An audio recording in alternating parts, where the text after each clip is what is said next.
যদি মানুষ তাদের নিজের কথাগুলো খেতে পারত, তাহলে তারা বুঝতে পারত যে এগুলো কতখানি তেতো। মানুষের মুখে বলা কথার একটা আলাদা শক্তি আছে। কখনো কখনো আমরা রাগে, অভিমানে বা অবহেলায় এমন কিছু বলে ফেলি যা শুনতে অন্যের জন্য খুব কষ্টকর হয়ে যায়, অথচ আমরা সেটা বোঝার চেষ্টা করি না কখনো। কিন্তু ভাবুন তো, যদি একদিন সত্যি আমাদের নিজেদের বলা কথাগুলো খেতে হতো, তাহলে কেমন লাগতো? মিষ্টি বা ভদ্রভাবে বলা কথা হয়তো বা সুস্বাদু লাগতো, কিন্তু কটূক্তি, অপমান বা কষ্ট দেওয়ার মতো কথা হলে সেটা হয়তো একেবারেই স্বাদে তেতো আর গিলতেও কষ্ট হতো।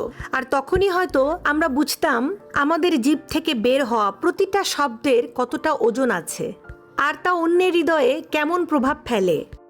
তাই কথার আগে একটু ভেবে বলা জরুরি, কারণ কথার কোনো ওষুধ নেই।